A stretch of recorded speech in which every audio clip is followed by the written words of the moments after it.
Warung bakmi itu buka siang malam, tapi yang kenyang bukan cuma manusia.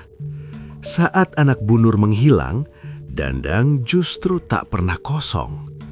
Di Gang Panjang Surabaya, rezeki mengalir karena ada yang dibayar dengan darah. Selamat datang di Jagat Demit, membuka gerbang dunia tak kasat mata. Gang itu panjang, sempit, dan kalau malam, lampunya cuma 1-2 yang masih menyala. Orang-orang Surabaya sini nyebutnya Gang Panjang, bukan karena resminya begitu, tapi karena kalau lewat situ rasanya nggak ada habisnya. Dari ujung ke ujung, bau got, tembok lembab, dan suara televisi tetangga campur jadi satu. Dulu, gang itu biasa saja, sampai suatu malam, nama Bu Nur mulai pelen-pelen muncul di obrolan warga.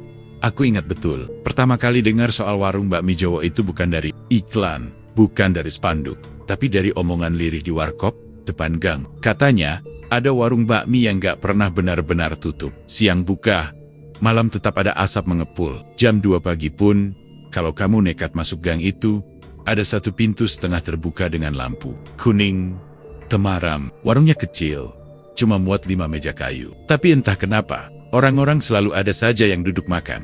Bu Nur, begitu orang-orang memanggilnya. Nggak ada yang tahu nama lengkapnya siapa. Dulu dia cuma janda biasa, jualan bakmi dorongan, mangkal pagi sampai siang. Sore biasanya sudah habis. Kadang malah pulang, tanpa bawa apa-apa. Pernah suatu waktu, katanya dia sampai ngutang tepung ke warung sebelah tapi sekarang ceritanya beda. Kalau malam, suara panci dari warung itu masih terdengar. Klontang, klontang, seperti orang masak. Padahal seharusnya sudah tutup. Asap tipis keluar dari ventilasi. Baunya kaldu ayam. Tapi ada amis yang bikin tenggorokan gak enak. Beberapa warga bilang itu cuma perasaan. Tapi yang lain mulai merasa aneh. Karena asap itu muncul terus, tiap malam, tanpa jeda. Aku sendiri, pertama kali makan di situ karena lapar. Waktu itu hampir jam 1 malam pulang lember. Semua warung sudah tutup. Entah kenapa kakiku melangkah sendiri masuk gang. Padahal biasanya aku nggak berani. Lampu jalan redup, dan di tengah gang, warung. Bu Nur seperti nungguin orang. Bu Nur berdiri di balik gerobak. Wajahnya datar, senyumnya tipis. "Makan mas," katanya pelan. Suaranya biasa saja, tapi entah kenapa aku langsung duduk. Bakminya datang cepat. Rasanya biasa, enak, tapi nggak istimewa. Tapi setelah itu, aku pengen balik lagi. Dan lagi, aku nggak sendiri. Sopir truk, tukang ojek malam, bahkan anak-anak muda dari luar kampung. Semuanya seolah tahu jalan ke situ. Yang bikin warga mulai gelisah, warung itu seakan hidup sendiri. Pagi buka, siang rame, malam masih nyala. Kadang warga yang bangun buat sholat subuh lihat Bu Nur masih mengaduk panci. Matanya cekung, tapi tangannya lincah, seolah dia nggak pernah capek. "Bu, nggak tidur?" tanya tetangga suatu pagi. Bu Nur cuma senyum. "Rezeki jangan ditolak," jawabnya singkat. Sejak itu, omongan mulai berubah. Dari kagum jadi curiga.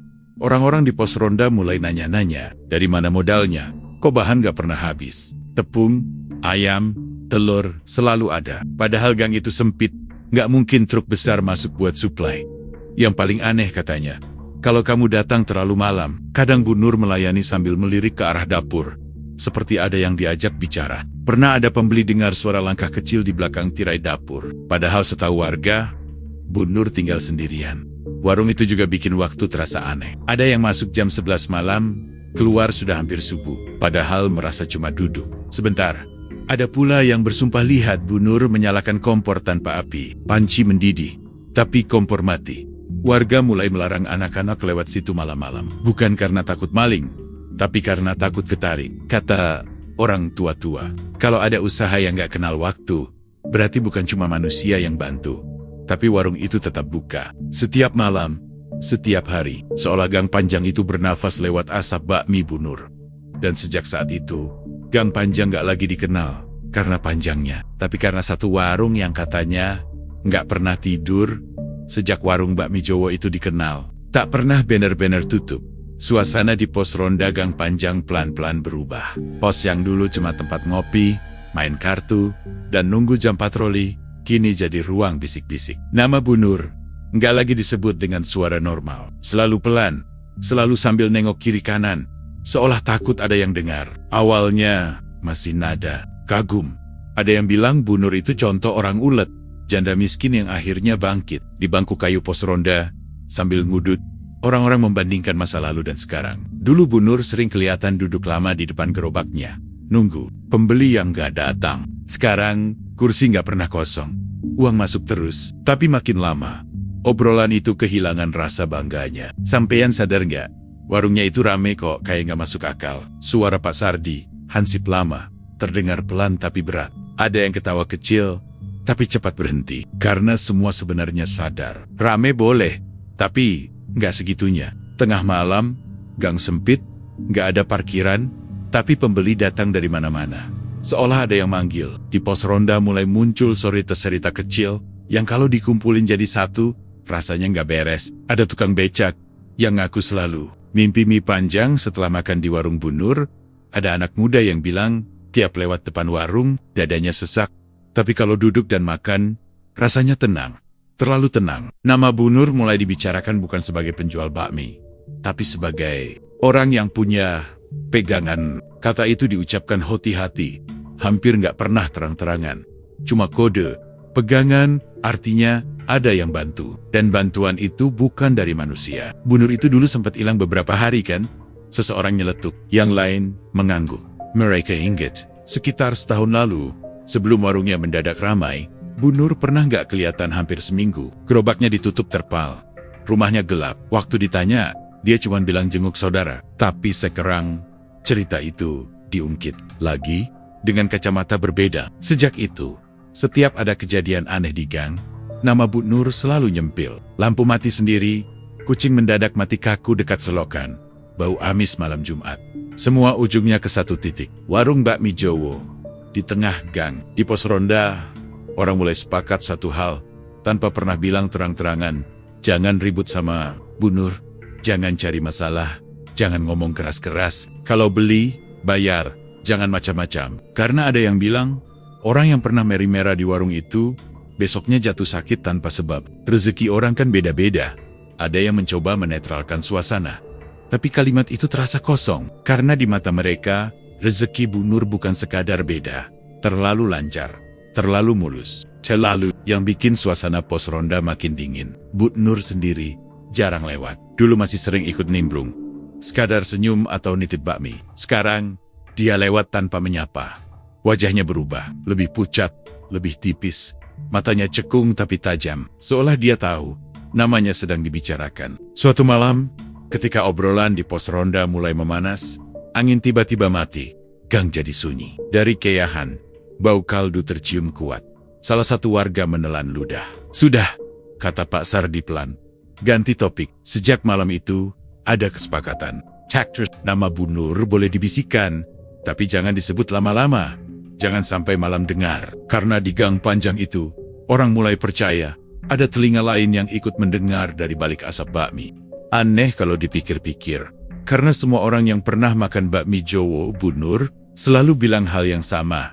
Rasanya biasa, nggak ada yang istimewa, nggak terlalu gurih, nggak terlalu manis, minyaknya juga pas-pasan. Bahkan kalau dibandingkan dengan bakmi lain di Surabaya, masih banyak yang lebih enak. Tapi entah kenapa, setelah makan sekali, rasanya ada yang kurang kalau nggak balik lagi. Aku dengar cerita itu baru nguling di pos ronda. Orang-orang yang berbeda, cerita dengan kata-kata yang hampir sama, seolah ada kalimat yang sudah disiapkan di kepala mereka. Biasa saja, tapi kepikiran, nggak istimewa, tapi nagih. Kalimat-kalimat itu terdengar ringan, tapi lama-lama bikin bulu kuduk berdiri. Yang lebih aneh, rasa bakmi itu nggak pernah berubah. Dari dulu sampai sekarang, sama persis. Padahal Bu Nur sudah ganti panci, ganti kompor, bahkan dapurnya katanya direnovasi. Tapi rasa itu seperti berhenti di satu titik. Orang-orang lama yang pernah makan waktu Bu Nur masih jualan dorongan, bersumpah rasa itu identik. Seolah ada satu resep yang gak pernah boleh diubah. Beberapa pelanggan mulai sadar, mereka datang bukan karena lapar. Ada sopir truk yang cerita, dia sudah makan di warung lain, tapi tetap belok ke gang panjang. Ada tukang ojek yang bilang, setiap lewat ujung gang, perutnya tiba-tiba kosong. Bukan kosong lapar, tapi kosong, seperti ada ruang yang harus diisi bakmi itu. Kalau nggak makan di situ, rasanya nggak tenang, kata seorang pemuda. Setengah bercanda, setengah serius. Bu Nur selalu melayani dengan wajah datar, nggak pernah menawarkan menu lain. Cuma bakmi itu, kalau ditanya kenapa rasanya nggak pernah berubah, dia cuma menjawab pendek. Dari dulu ya, begitu, tidak lebih. Yang bikin cerita ini makin gelap, beberapa orang mulai mimpi hal yang sama. Mimpi tentang mie yang panjang, nggak habis-habis, ditarik dari panci hitam. Ada yang bilang mie itu berubah jadi rambut, ada yang bilang jadi tali. Tapi ujungnya selalu sama. Rasa kenyang yang gak nyaman, bangun tidur dengan perut penuh, padahal belum makan apa-apa. Sejak mimpi-mimpi itu beredar, warga makin resah. Tapi ironisnya, jumlah pelanggan malah bertambah, seolah cerita-cerita. Aneh itu bukan peringatan, tapi endengan. Orang luar kampung mulai berdatangan. Mereka dengar dari temannya lagi. Nggak ada yang ingat siapa yang pertama kali merekomendasikan. Ada satu kejadian yang sering dibicarakan. Seorang mahasiswa kos datang hampir tiap malam selama seminggu. Pesan bakmi, makan habis, bayar, pulang. Minggu berikutnya, dia nggak muncul lagi, katanya. Dia jatuh sakit, nggak bisa makan opo-opo selain bakmi Bu Nur. Dan karena nggak bisa datang, dia malah muntah terus. Setelah keluarganya menjemput dan membawanya pulang kampung, kondisinya baru membaik. Orang-orang mulai bilang, bakmi itu bukan sekadar makanan. Ada sesuatu yang ditaruh di dalamnya. Bukan racun, bukan pelet seperti di sinetron, tapi yang lebih halus. Sesuatu yang bikin orang merasa kembali ke tempat itu adalah satu-satunya cara untuk merasa utuh. Pernah ada yang coba masak ulang di rumah. Belly back mania. Dibawa pulang, dipanasin. Tapi rasanya beda. Hilang seperti air tawar. Padahal di warung, rasa itu selalu ada. Ini bikin orang yakin, yang bikin nagih bukan bumbunya, tapi tempatnya. Atau mungkin, yang ada di balik dapur Bu Nur. Sejak itu, warga Gang Panjang mulai mengingatkan satu sama lain. Kalau makan, jangan sering-sering. Jangan tiap hari. Jangan sampai kepikiran terus. Karena katanya, kalau sudah terlalu sering, bukan kamu lagi yang pengen makan bakmi itu. Tapi ada sesuatu yang sudah kenal rasamu. Dan minta kamu datang lagi. Malam Jumat selalu terasa beda di Gang Panjang. Tapi sejak warung bakmi Bu Nur ramai, perbedaannya jadi makin jelas. Sejak maghrib lewat, udara seperti mengental. Angin jarang lewat. Suara televisi rumah warga terdengar jauh. Dan bau kaldu dari tengah gang mulai muncul pelan-pelan. Meski warung katanya sudah tutup. Orang-orang yang biasa ronda malam Jumat tahu. Betul, dandang besar di warung Bu Nur hampir pasti masih mengepul. Dari kejauhan terlihat asap tipis keluar dari ventilasi dapur. Nggak tebal, tapi konsisten. Seolah ada sesuatu yang dimasak terus tanpa henti. Padahal kalau dicek, pintu depan warung sudah ditutup setengah. Bangku disusun, lampu dimatikan satu-satu. Bu Nur kok masih masak? Bisik seseorang suatu malam. Yang lain cuma geleng pelan. Nggak ada yang berani mendekat. Karena ada cerita lama, siapapun yang menegur Bu Nur soal malam Jumat, biasanya akan sakit kepala berat keesokan harinya, atau mimpi buruk berhari-hari. Dandang itu besar, hitam, sudah lama. Kata tetangga, itu dandang yang sama sejak Bu Nur masih jualan pakai gerobak dorong. Pernah ditawari ganti, bahkan ada yang mau nyumbang, tapi Bu Nur selalu menolak. Masih kuat, katanya. Dan anehnya, dandang itu memang tak pernah bocor, tak pernah gosong, tak pernah kosong. Yang bikin bulu kuduk berdiri, api kompor kadang gak kelihatan. Ada warga yang iseng mengintip lewat celah dapur. Mereka lihat dandang mendidih, tapi kompor di bawahnya mati. Gak ada suara gas, gak ada nyala biru, tapi air di dalamnya bergerak, seperti direbus dari dalam. Setiap malam Jumat, jumlah pembeli memang berkurang. Tapi yang datang justru tipe yang beda. Datangnya pelan, wajahnya capek, matanya sayu. Mereka jarang ngobrol, makan cepat, lalu pergi tanpa banyak bicara. Bu Nur melayani mereka dengan lebih diam dari biasanya. Sesekali matanya melirik ke sudut dapur, seperti memastikan sesuatu masih ada di tempatnya. Suatu malam, Pak Sardi yang sedang ronda mendengar suara aneh dari arah warung. Bukan suara orang masak, tapi seperti ada yang mengaduk air dengan tangan. Perlahan, dalam, diikuti suara napas berat. Saat dia mendekat, suara itu berhenti. Yang tersisa cuma bau amis yang bikin mual. Ada pula cerita tentang mie yang dimasak khusus malam Jumat. Katanya, mie itu lebih panjang dari biasanya, lebih licin, dan kalau diangkat, nggak putus-putus. Beberapa pelanggan bersumpah, mie itu seperti bergerak sendiri di mangkuk. Tapi tak satu pun berani protes. Semua dihabiskan, seperti takut menyisakan yang paling mengganggu. Setiap malam Jumat, Bu Nur selalu menghitung sesuatu di belakang dapur. Bukan uang, bukan bahan, tapi seperti melafalkan hitungan pelan. Hampir tak terdengar. Ada yang pernah dengar namanya sendiri disebut, lalu merinding semalaman. Warga mulai mengaitkan malam Jumat dengan awal mula perubahan Bu Nur. Dulu, sebelum warungnya ramai, malam Jumat hanyalah malam sepi. Sekarang, malam itu seperti jadwal khusus. Jadwal memberi makan, bukan cuma untuk manusia. Menjelang tengah malam, asap dari dandang makin pekat. Bau kaldu berubah jadi lebih tajam, seperti darah yang direbus lama. Lampu di sekitar warung sering mati. Dan anehnya, begitu azan subuh terdengar, semua berhenti. Asap hilang, tahu lenyap. Dandang kembali seperti panci biasa. Pagi harinya, warung buka seperti tak terjadi apa-apa. Bakmi tersaji, rasanya sama. Tapi bagi mereka yang ronda malam Jumat, satu hal jadi keyakinan. Dandang itu bukan sekadar alat masak. Itu tempat perjanjian, dijaga. Dan selama dandang itu tak pernah kosong, warung Bu Nur akan terus hidup, apapun yang harus dibayar. Perubahan warung Bu Nur sebenarnya terjadi pelan-pelan. Tapi karena terlalu mulus, orang baru sadar ketika semuanya sudah jauh berbeda. Dulu, warung itu reot, temboknya lembab, catnya mengelupas, atapnya bocor kalau hujan deras. Bangku-nya goyang, dan lantai semen sering becek oleh air cucian. Tak ada yang menyangka tempat seperti itu bakal jadi pusat uang berputar di gang panjang.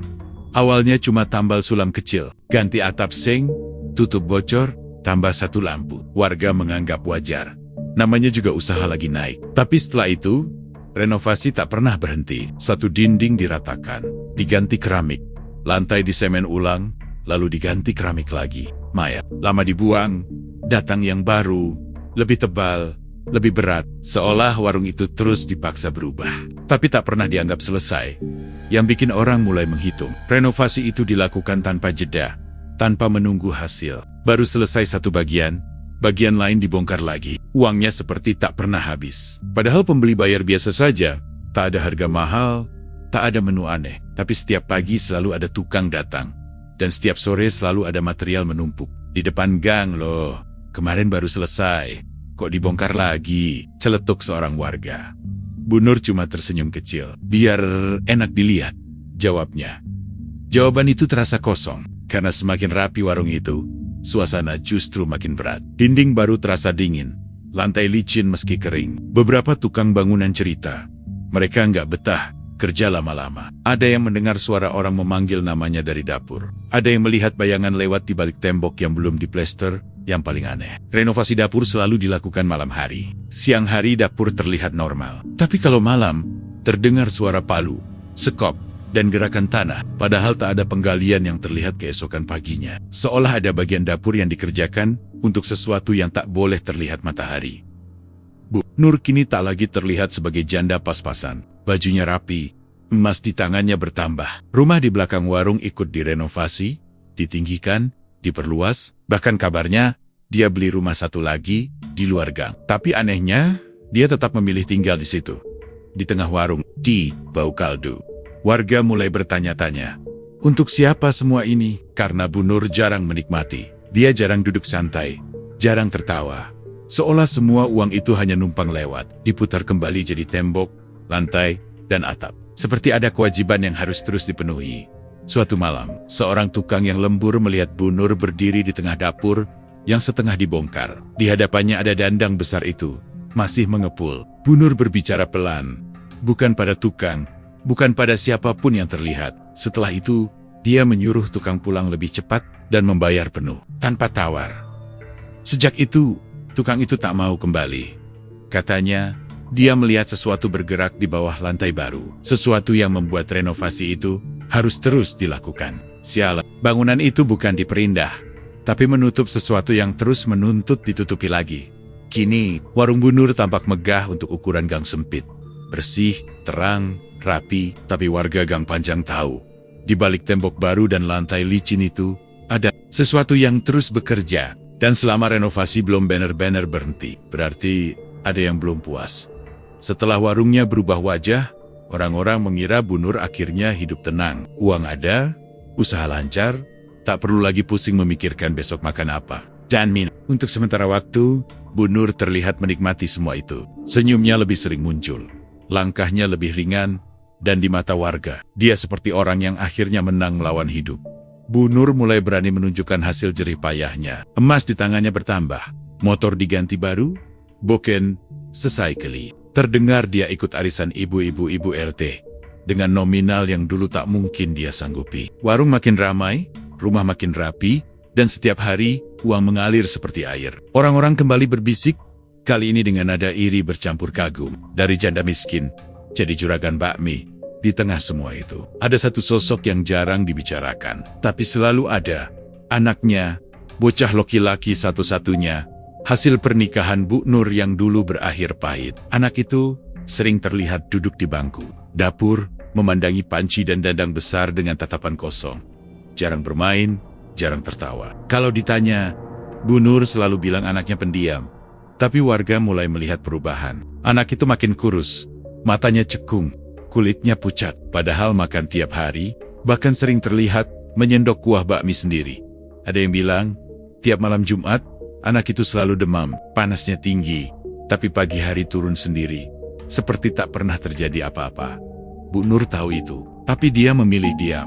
Setiap kali ada yang menyinggung kondisi anaknya, Bu Nur cuma tersenyum tipis. Namanya juga anak-anak, katanya. Seolah semua itu hal sepele yang tak perlu dibesar-besarkan.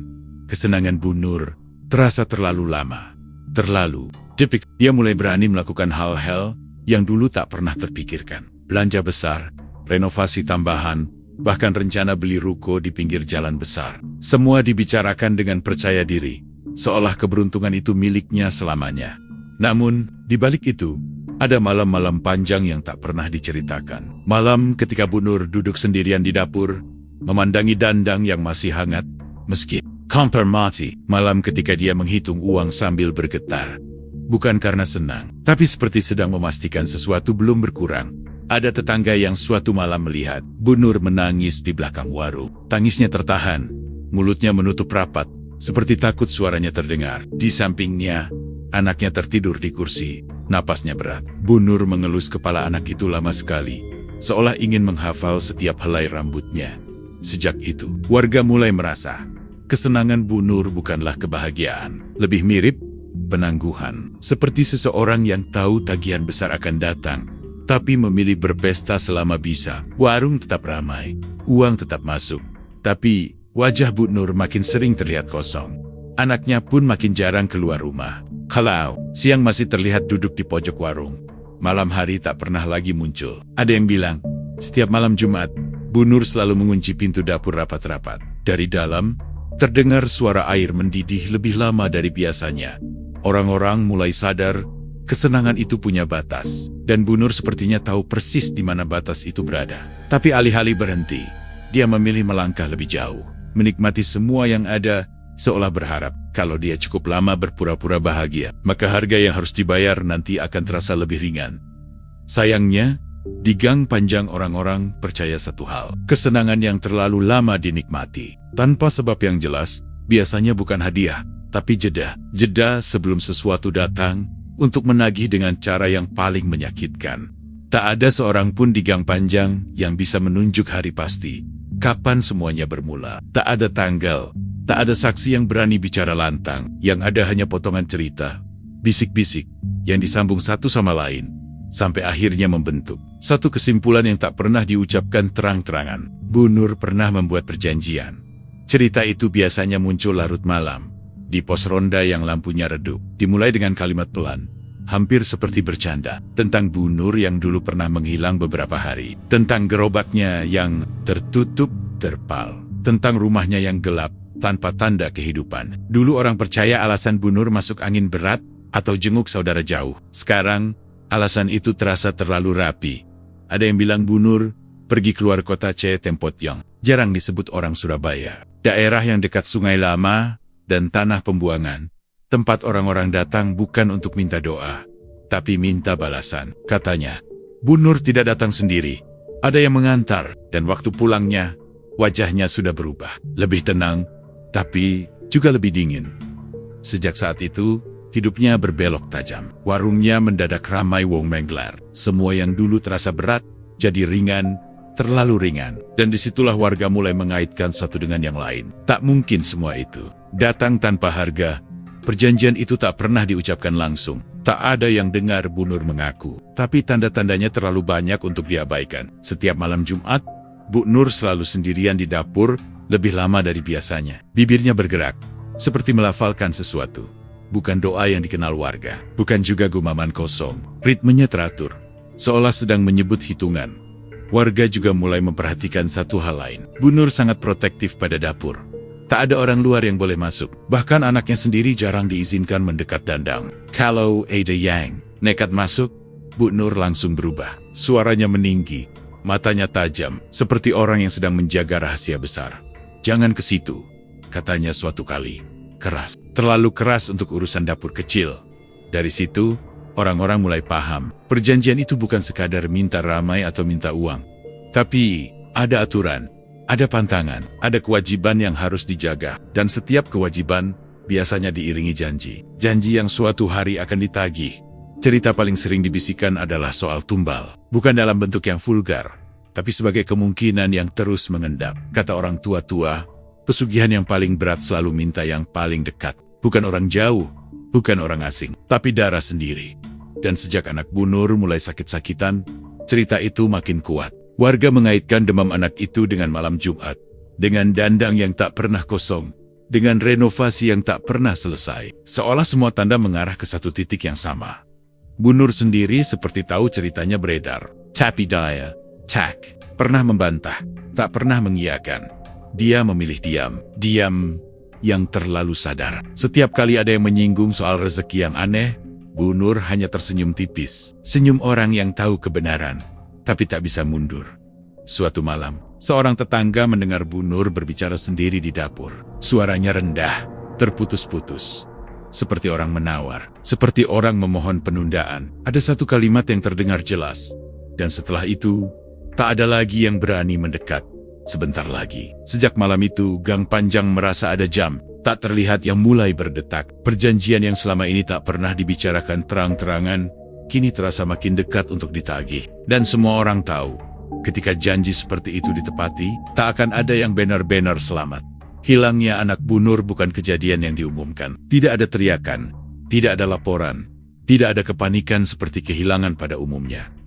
Menghilang dengan cara yang terlalu sunyi, terlalu rapi, sampai warga Gang Panjang baru menyadari ada yang salah setelah beberapa hari berlalu. Awalnya cuma kejanggalan kecil. Anak itu tak lagi terlihat duduk di bangku dapur. Biasanya, meski pendiam, ia selalu ada di situ. Pagi sampai sore, memandangi orang makan, sesekali membantu mengangkat mangkuk. Tapi sejak satu malam Jumat itu lewat, bangku dapur kosong. Terus, kosong. Hari pertama orang mengira ia sedang sakit dan disuruh istirahat di kamar. Hari kedua mulai muncul pertanyaan. Hari ketiga, rasa tidak enak mulai menekan dada. Ketika ada tetangga yang akhirnya memberanikan diri bertanya, Bu Nur sudah siap dengan jawabannya. Suaranya tenang, wajahnya datar. "Anakku dititipkan ke saudara," katanya singkat. Tidak ada nama, tidak ada alamat, tidak ada cerita lanjutan. Jawaban itu justru membuat suasana makin berat, karena semua orang tahu Bu Nur tidak punya saudara dekat yang pernah datang ke Gang Panjang, apalagi membawa anak pergi tanpa pamit, tanpa ribut, tanpa satu pun barang tertinggal. Sejak hari itu, pintu dapur warung selalu terkunci rapat. Bahkan di siang hari, yang pertama mencium kejanggalan bukan manusia, tapi bau. Dari arah dapur, kadang tercium aroma yang berbeda dari kaldu. Lebih pekat, lebih anyir, seperti besi basah yang direbus lama. Bau itu muncul terutama menjelang malam, lalu hilang saat subuh, persis seperti asap dandang yang tak pernah kosong.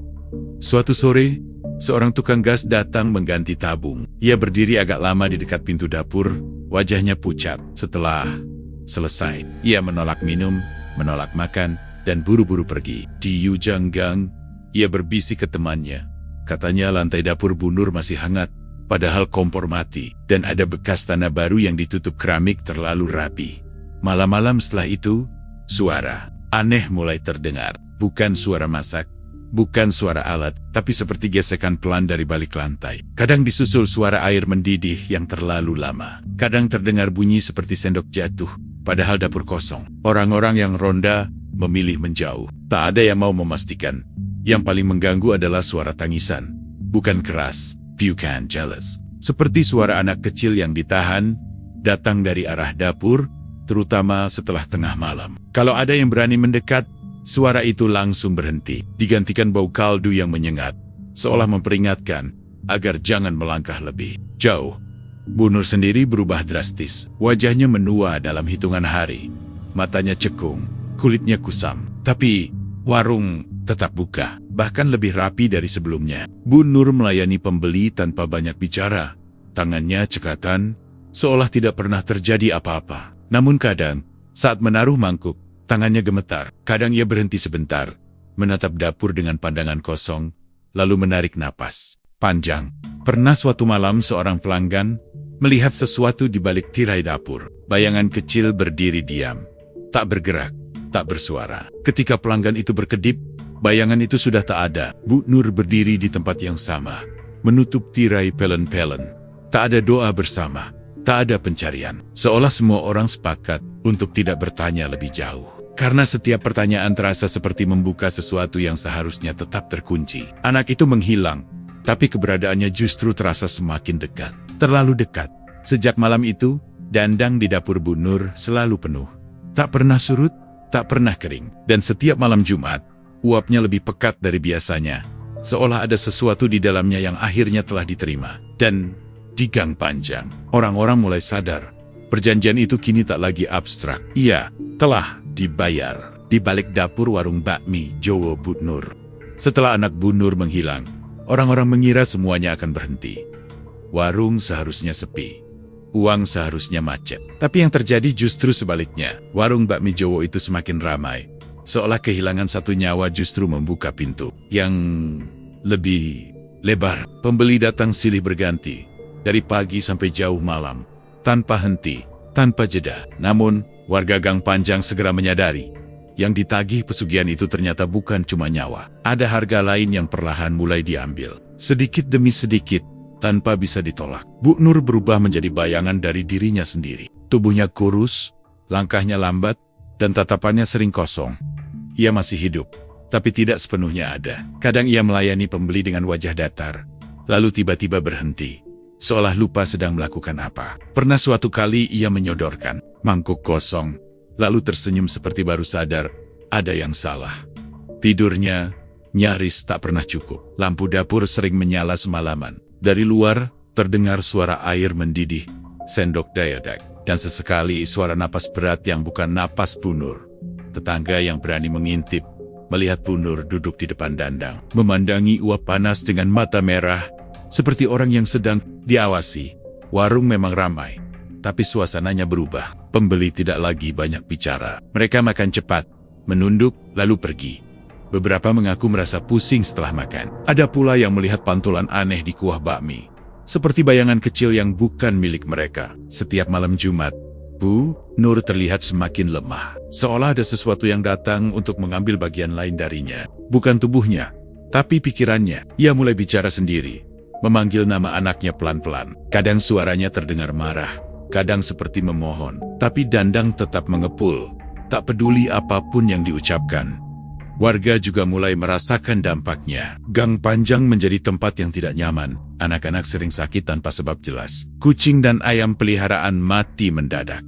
Bau amis muncul tiba-tiba, lalu hilang. Seolah sesuatu yang kenyang belum puas, dan mulai mencari sisa-sisa lain di sekitar. Pernah ada seorang pelanggan yang tiba-tiba berteriak di tengah makan. Ia mengaku melihat tangan kecil muncul dari balik mangkuk, menarik mie ke bawah. Setelah itu, orang itu tak pernah kembali. Tapi cerita itu menyebar, dan bukannya mengurangi pembeli, malah membuat warung itu makin dikenal. Seperti ada daya tarik yang tak peduli rasa takut. Bu Nur sadar, ia telah kehilangan kendali. Uang terus datang, tapi tak pernah benar-benar ia nikmati. Semua habis untuk renovasi kecil yang tak jelas tujuannya, untuk bahan baku yang berlebihan, untuk memperbesar sesuatu yang seharusnya tidak diperbesar. Seolah pesugihan itu menuntut ruang lebih luas, pengaruh lebih jauh. Pada titik itu, orang-orang mulai paham. Pesugihan bukanlah transaksi satu kali. Bukan bayar lalu selesai. Ia adalah perjanjian hidup. Setelah nyawa anaknya diambil, kini yang diminta adalah sisa hidup Bu Nur, tenaganya, kewarasan, dan ketenangan seluruh Gang Panjang. Warung itu tetap berdiri, makin megah, makin terang. Tapi bagi warga, itu bukan lagi warung makan. Itu mulut yang terus terbuka. Dan selama Bu Nur masih berdiri di balik gerobak, pesugihan itu akan terus menagih. Bukan sampai mati, tapi sampai tak ada lagi yang tersisa selain tubuh yang bergerak tanpa jiwa. Sampai sekarang, warung bakmi Jowo di Gang Panjang itu masih buka. Tidak ada papan tutup, tidak ada tanda berakhir. Lampu kuningnya tetap menyala setiap malam. Asap kaldu masih naik pelan dari ventilasi dapur. Dan dandang besar itu tetap mengepul seperti tak pernah kehabisan isi. Seolah semua yang terjadi sebelumnya hanyalah cerita lama yang tidak pernah benar-benar selesai. Bu Nur sendiri sudah jarang terlihat. Ada yang bilang, ia masih ada. Tapi tak lagi seperti dulu. Kadang pembeli melihat seorang perempuan berdiri di balik gerobak, melayani tanpa suara, wajahnya pucat, matanya kosong. Kadang orang bersumpah yang berdiri di sana bukan Bu Nur yang mereka kenal. Terlalu kurus, terlalu ringan langkahnya, seperti tidak benar-benar menginjak lantai. Nama Bu Nur kini tak lagi disebut terang-terangan. Warga Gang Panjang menyebutnya dengan isyarat, dengan lirikan mata ke arah tengah gang. Anak-anak dilarang menyebut namanya malam hari. Orang tua percaya, nama itu sudah terikat dengan sesuatu yang masih berjaga di dapur warung. Menyebutnya terlalu sering sama saja memanggil. Warung itu tetap ramai, tapi pengunjungnya berubah. Banyak wajah baru, sedikit yang kembali berkali-kali. Mereka datang, makan, lalu pergi dengan ekspresi yang sulit dijelaskan. Ada yang bilang kenyang tapi hampa. Ada yang bilang mimpi buruk berhari-hari setelahnya. Tapi tak satu pun yang berani protes. Seolah ada kesepakatan diam antara warung dan mereka yang datang. Gang Panjang sendiri tidak pernah benar-benar tenang sejak itu. Setiap malam Jumat, bau kaldu bercampur amis masih muncul. Suara dandang mendidih, terdengar lebih lama dari seharusnya. Kadang, di sela-sela uap panas, terdengar suara kecil memanggil lirih. Bukan memanggil Bu Nur, tapi memanggil siapapun yang cukup lama berdiri di dekat dapur. Warga sudah berhenti berharap semuanya berakhir. Mereka memilih hidup berdampingan dengan rasa takut yang sudah akrab. Pos ronda tetap ada, tapi obrolan di dalamnya lebih singkat. Tak ada lagi yang membahas asal-usul warung itu, karena semua merasa cerita itu bukan untuk dibuka kembali. Warung bakmi Jowo Bu Nur kini bukan sekadar tempat makan. Ia menjadi penanda, pengingat bahwa rezeki yang datang terlalu mudah selalu membawa bayaran yang lebih mahal dari dugaan, dan bahwa pesugihan tidak pernah benar-benar selesai, hanya berpindah cara menagih. Jika suatu malam kamu melewati Gang Panjang di Surabaya dan mencium bau kaldu hangat padahal sudah lewat tengah malam, jangan bertanya, jangan mencari, jangan duduk terlalu lama. Karena di sana ada warung yang masih buka, dan ada nama yang sudah berubah menjadi ketakutan, tapi belum pernah benar-benar pergi.